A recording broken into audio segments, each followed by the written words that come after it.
Stoicism Breath presents. Let's be honest, these days, many of us carry more weight in our minds than we ever show on the surface. The house goes quiet, the lights go off, and suddenly the thoughts get loud. You replay mistakes you wish you could edit. Imagine disasters that haven't happened.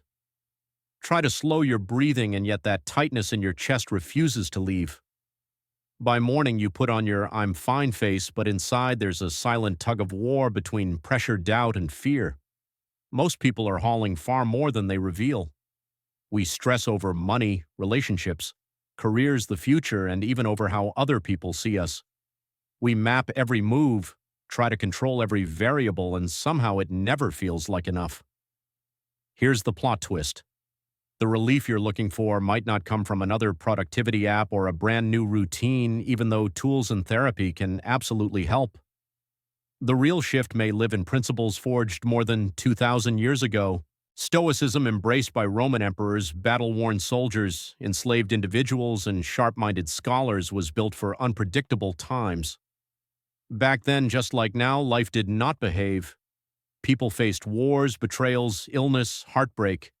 They could not control the chaos around them, so they learned the art of mastering their responses to it. That's the heartbeat of today's episode. You're about to step into 8 Stoic practices designed to help you loosen worry's grip not for a few hours, but in a deep, durable, and transformative way. These aren't surface hacks. They're perspective shifts. Simple, practical tools for building inner steadiness in a noisy world. No philosophy degree required. Whether you're juggling deadlines, raising a family, running a business, or just trying to get through a tough week, there's value here for you. Before we begin, a quick story. A few years ago, I was really stuck. My day revolved around tiny pings of approval, checking my phone, refreshing inboxes, monitoring metrics, chasing the next green check mark. I told myself constant worry meant I was being responsible. The truth, it meant I didn't trust myself. One night I stumbled on a line from Marcus Aurelius, the Roman emperor who kept a private journal through war and plague. You have power over your mind, not outside events. Realize this, and you will find strength. It felt like a lightning strike. I had spent years trying to control things I couldn't, and almost no time training the one thing I could, my response. That moment sent me back to basics. I started testing Stoic habits in real-life short reflections at night instead of doom-scrolling brief morning check-ins before the day's noise, small experiments in saying no to what drained me and yes to what strengthened me. I wasn't trying to become unbreakable. I was learning to become more bendable, less brittle, like a tree that knows how to sway when the wind picks up. Here's the promise of this series from Stoicism. Breath, you don't need to rebuild your entire life to feel lighter. You need a few solid handles to hold when the mind starts to spin. Over the next minutes, we'll explore 8 of them, clear, doable practices that anchor you when everything else starts drifting. Along the way, you'll hear timeless ideas from thinkers like Marcus Aurelius, Seneca, and Epictetus, but translated into modern everyday moves you can make between meetings while making dinner or during a 5-minute break in your car. As you watch, consider how this lands in the body, not just the brain. Notice when your shoulders drop a little, when the breath smooths out, when a sentence gives you that, "oh, there it is" feeling. That's the point. We're not chasing perfect calm. We're training a reliable reset, something you can return to on a hard morning after a tense conversation or when the unknown starts shouting for attention. Here's a preview of what's coming. You'll learn how to walk into the day already prepared for setbacks so they surprise you less and shake you less. You'll practice the Stoic 2 buckets that sort what's in your control from what isn't and redirect your energy toward what actually moves the needle. You'll build a mental gate to protect your attention because what you let in shapes how you feel, choose, and act.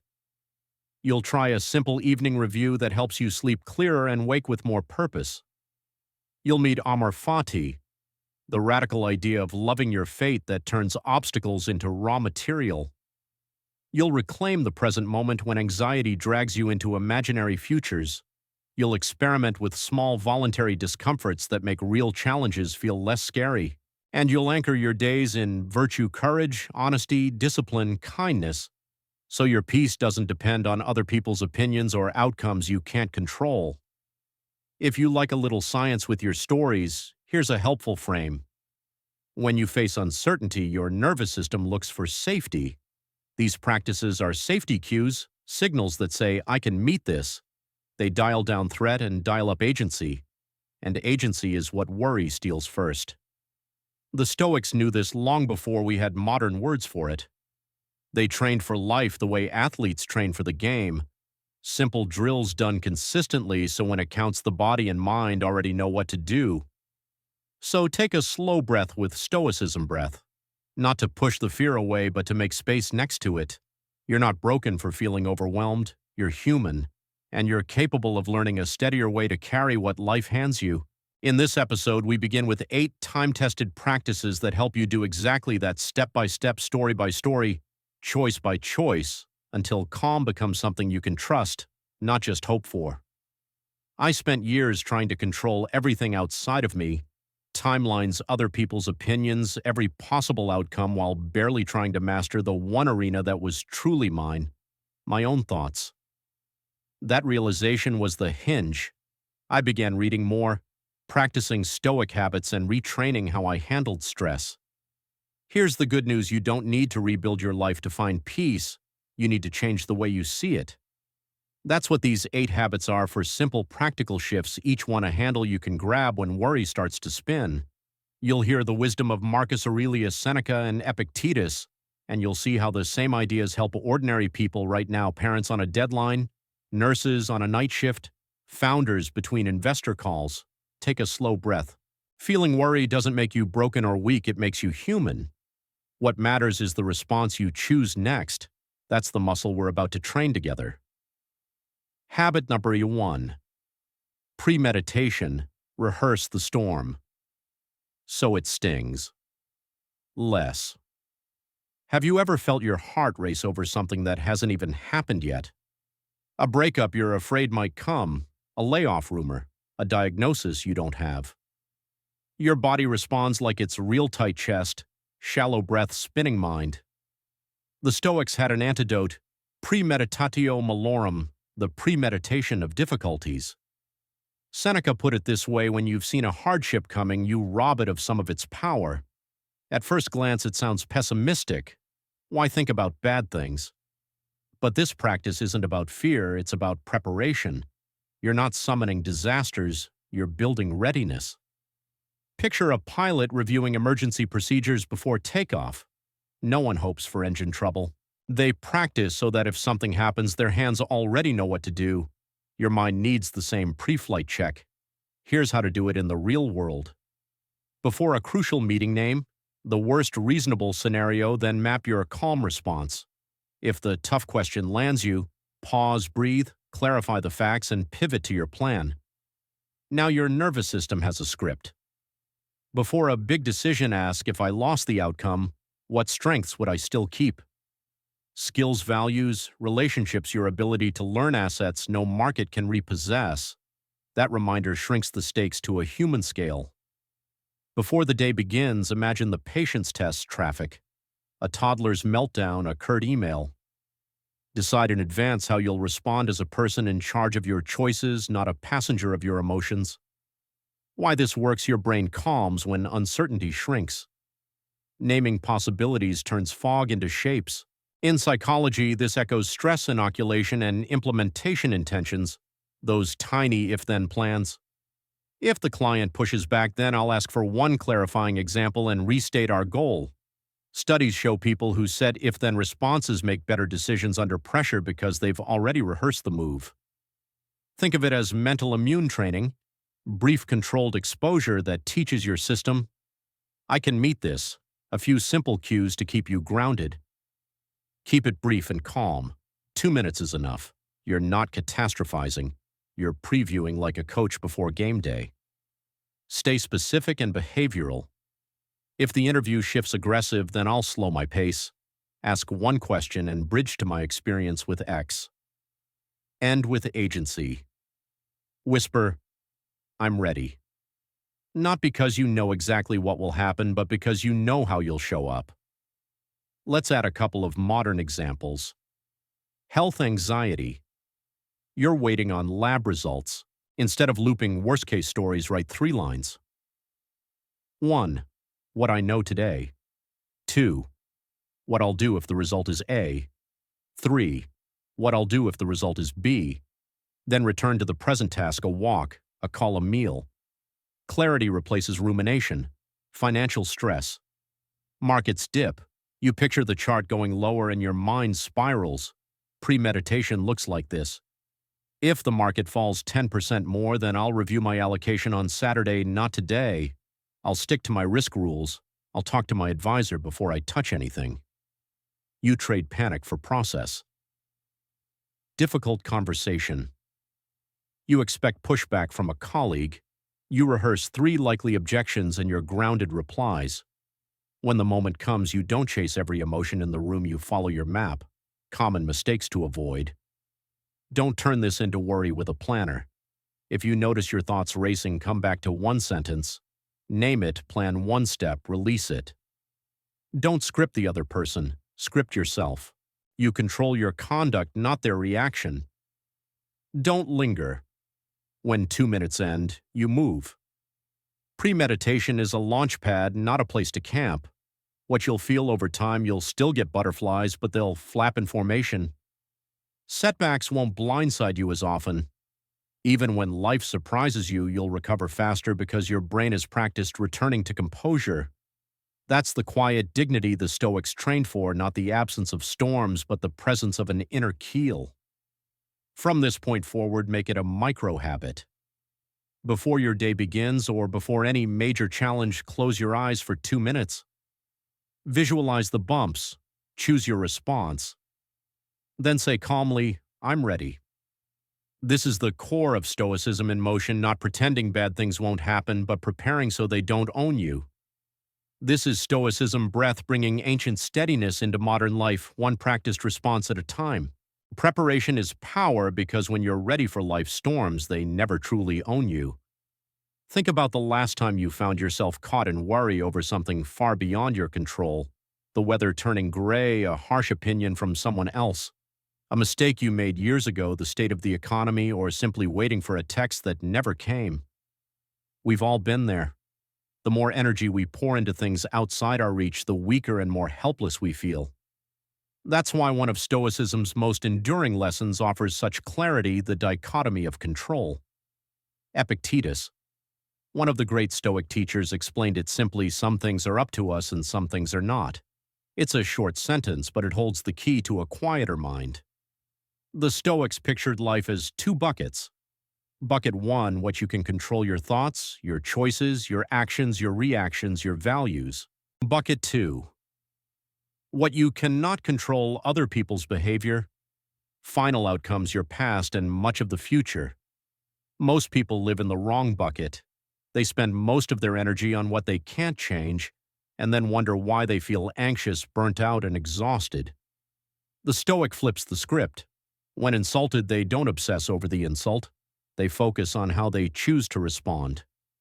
When facing uncertainty, they don't waste hours trying to predict the future. They strengthen their mind instead. When betrayed, they don't sink into resentment. They work to keep their integrity intact. This is what I call the control test. With every worry, pause and ask, is this within my control? If the answer is no, release it. If yes, put your energy into action. Let's make it concrete. Someone posts something cruel about you online. Can you control their words? No. Can you control your own composure and whether you answer with dignity? Absolutely. You didn't get the job you wanted. Can you control the hiring decision? No. Can you sharpen your skills and try again? Without a doubt. When you live this way, your thinking becomes leaner, your energy less scattered. You stop running into brick walls and start walking through open doors. Little by little, worry loses its grip, not because the world gets easier, but because your mind grows stronger. Marcus Aurelius reminded himself often, "You have power over your mind, not outside events. Realize this, and you will find strength. Anchor it in your own life. Write it down or say it out loud. I control my actions, not the world." That one line can change how you meet the day. And notice this. Many times your stress doesn't even come from what's happening in your own life, but from what you've read, seen, or absorbed. A doom-filled headline, a friend's political rant, a post that makes you feel like you're falling behind. The anxiety isn't even yours yet, you've carried it as if it belonged to you. The dichotomy of control cuts through all of that noise. It reminds you to give your best where your hands can reach and let go where they cannot. That's not weakness, that's wisdom. And wisdom, when practiced daily, is the beginning of real peace. Much of the anxiety we carry isn't even ours. It's imported, absorbed from the endless noise around us. A headline that screams doom, a social media post that makes you feel like you're falling behind, or a friend's angry rant about politics. These things sneak into our minds and sit there shaping our moods even when they have nothing to do with our actual lives. The Stoics understood this clearly, which is why they were deliberate about what they allowed into their minds. Seneca advised associate with people who are likely to improve you and welcome those whom you yourself can improve. That wisdom doesn't just apply to friendships, but to everything we consume. You cannot feed your mind with garbage and expect peace to grow. This is why Stoics practice the habit of limiting inputs. Guard your mind like it's sacred. In practical terms, that means unfollowing accounts that leave you angry, insecure, or reactive. Keep news intake brief. 5 to 10 minutes a day from trusted sources is far healthier than hours of endless scrolling. Create space from people who constantly gossip, complain, or fuel your fears. Curate both your online and offline environment so your mind is fed with clarity, wisdom, and strength, not noise. This isn't about ignoring the world, it's about protecting your energy. The Stoics compared the mind to a garden. If weeds are allowed to grow unchecked, they choke out what's good. Worry is like a weed, it needs fuel to survive. When you stop feeding it with negative inputs, it begins to wither. You don't need to respond to every opinion. You don't need to absorb every piece of bad news. You don't need to carry pain that isn't yours. A calm mind isn't passive, it's defended. Build a mental gate and ask of every new piece of information, does this strengthen me or weaken me? If it weakens you, it doesn't deserve your attention. As Epictetus said, it's not what happens to you, but how you react to it that matters. And how you react will always be shaped by what you allow in. Control the input and you control the output, and with it your peace. Hold on to this reminder, I protect my mind like a warrior. Imagine this instead of ending your night scrolling endlessly or sinking deeper into stress.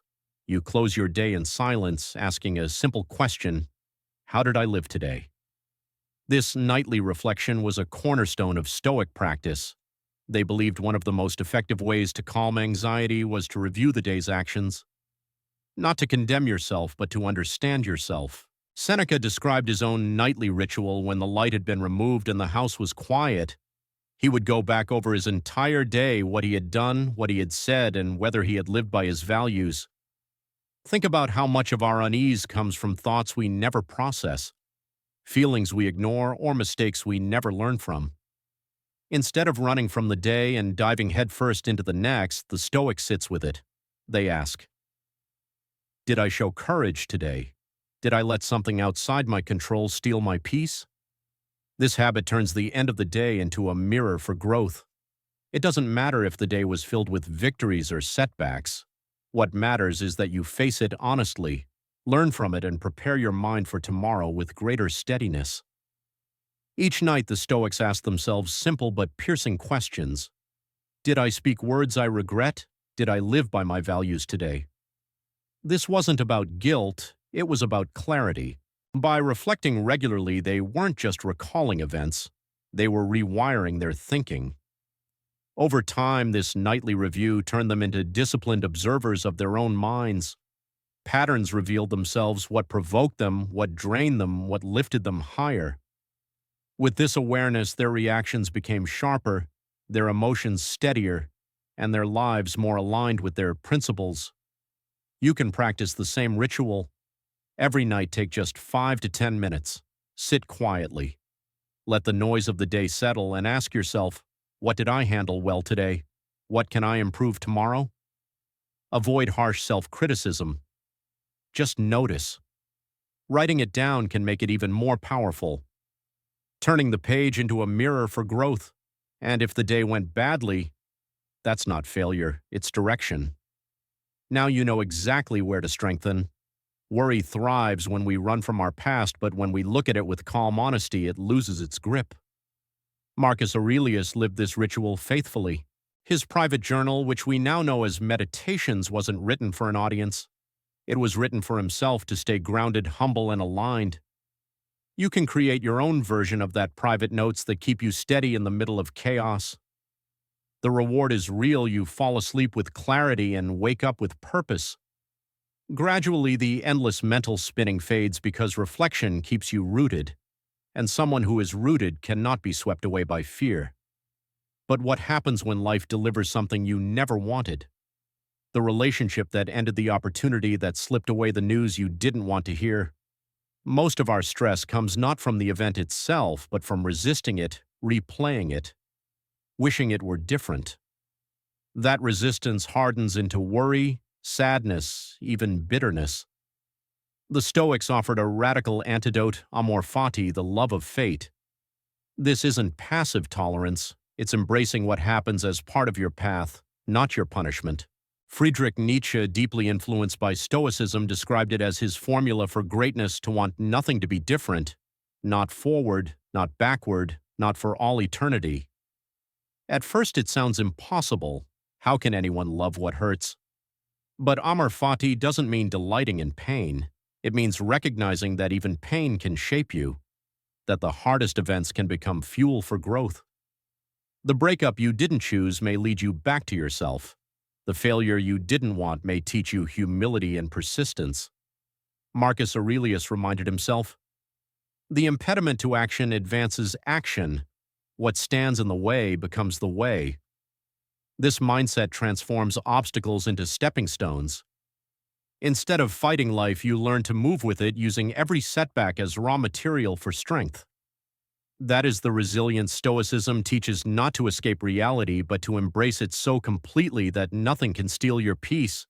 Every detour you face, every path you didn't plan, what if that was the real road you needed to take? To live with this perspective practice, a simple shift when something unwanted happens. Pause, breathe, whisper, amor fati, the love of fate. Then ask yourself, how can this help me grow? What lesson is hidden here? How can I use this instead of letting it use me?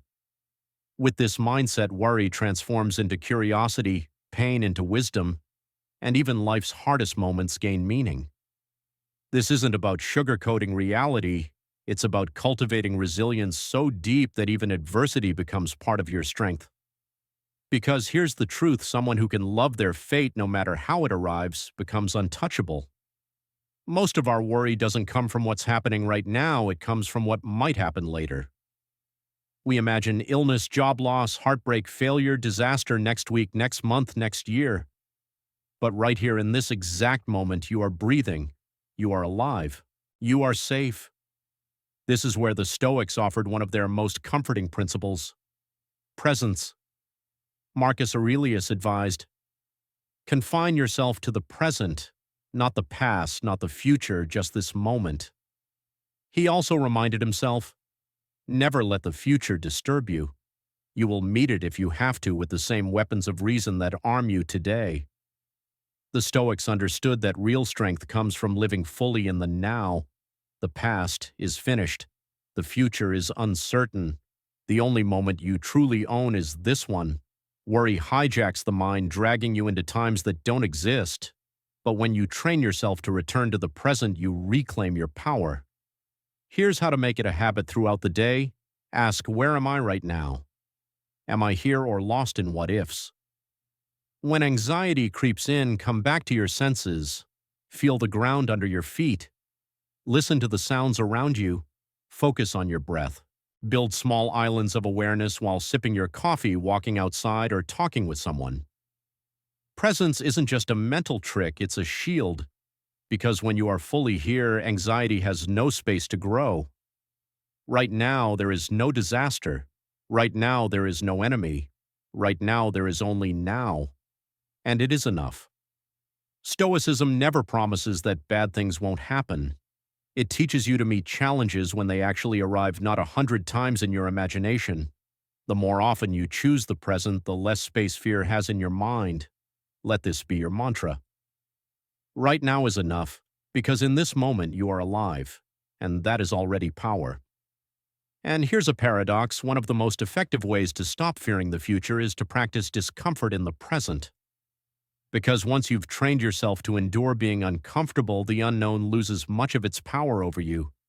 The unknown only has power over you when you've never faced it. Seneca, one of the wealthiest Stoics of his time, understood this deeply. Despite his riches, he regularly tested himself with voluntary hardship. He would sleep on the floor, eat the simplest food, and wear rough clothing, not because he had to, but because he chose to. His reasoning was captured in a single challenge: set aside a certain number of days during which you shall be content with the scantiest and cheapest fare, with coarse and rough dress, saying to yourself the while, "Is this the condition that I feared? Why would someone with every comfort willingly give it up?" Because Seneca knew a powerful truth: if you can endure voluntary difficulty, involuntary hardship will not destroy you. Worry feeds on unfamiliar pain. But if you've already trained yourself to live with discomfort, then things like loss, rejection, hunger, or failure stop feeling so intimidating. This isn't about punishing yourself, it's about preparing yourself. You can practice it in small, practical ways. Skip a meal and notice you're still strong. Take a cold shower and remind yourself you can push through resistance. Say no to small indulgences to sharpen your self-control. Wake up earlier than you'd like and tackle the hardest task first. Each time you do this, you prove to yourself that you're stronger than your comfort zone. And the more you believe that, the weaker worry becomes. The storms of life will come. But if you've already chosen to walk in the rain, you won't panic when the sky opens unexpectedly. That's the deeper beauty. When you stop clinging to comfort at all costs, you stop fearing discomfort entirely, and that is real freedom. The Stoic doesn't try to eliminate every challenge. Instead, they build a mind strong enough to face any challenge. So, disrupt your comfort from time to time. Live a little harder today so you can live freer tomorrow. The less you fear discomfort, the less you fear life itself. And if you're in the middle of a storm right now, remember this: I grow stronger through challenge. There's one more habit people often overlook when trying to break free from worry. They obsess over results. Will this work? Will people approve? What if I fail?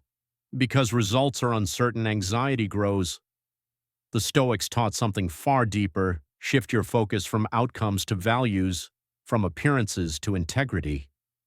Epictetus put it plainly: don't demand that things happen as you wish, but wish that they happen as they do, and you will go on well.